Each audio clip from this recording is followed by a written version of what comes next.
On this episode of FMA Word of the Day, we will be discussing the word Punyo, or the butt end of the stick.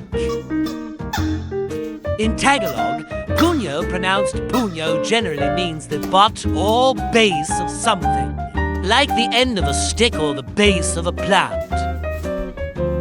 In the context of FMA, the practical application of the concept of Punyo in fighting is that in close quarters, the end of the stick can be used effectively for jabbing, striking, and creating openings for follow-up techniques. Additionally, Punyo techniques can be used to trap, pummel, and disarm one's opponent. It is important to note that every FMA system has its own unique interpretation of this concept. And of course, we would be remiss if we did not mention that the unique design features of the tool will determine its use. Thus, some FMA systems like a big Punyo, others like them small. Some methods prefer a full fist length at the bottom, where others prefer a two-finger approach. Both methods have their value. Moreover, it isn't always about the size of the Punyo.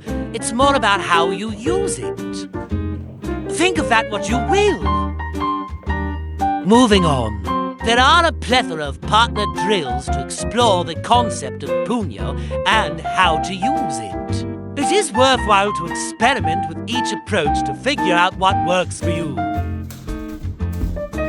In the case of the FMA'R method, Coach Kurt generally defines the Punyo of the stick as the side closest to the pinky, or bottom of the fist.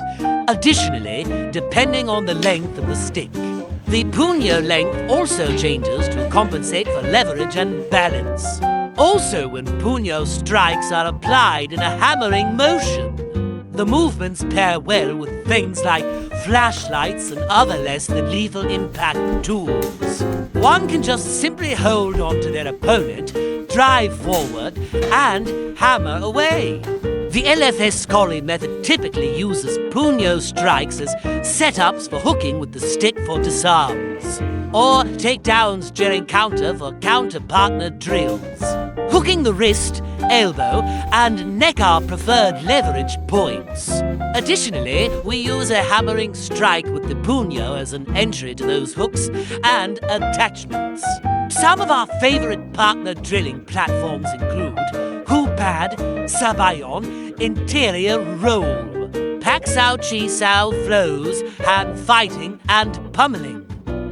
When developing one's curriculum and training protocols focusing on the concept of Punyo application, here are a few Punyo drills to consider. A Punyo transition drill focuses on transitioning between different positions and utilizing the Punyo for various purposes. It involves using the Punyo to maneuver to the outside, lock, break, and manipulate the opponent. Countering the Punyo feed involves simply getting the check hand up and defending against it. As the student progresses, they learn to transition from passive defense to actively using the check hand in conjunction with their weapon. Punyo baiting techniques involves forcing a reaction from the opponent's lead hand and finding an entry point for the Punyo strike. It allows for control of the opponent's weapon hand, creating opportunities for further strikes or techniques. Something also to consider when exploring Punyo as a concept is how it relates to edged weapons. Given that the Punyo is the butt end of the stick and that many of the strikes are hammering and hooking motions, one can see how easy it is to translate those motions to an edged weapon held in the rever's grip.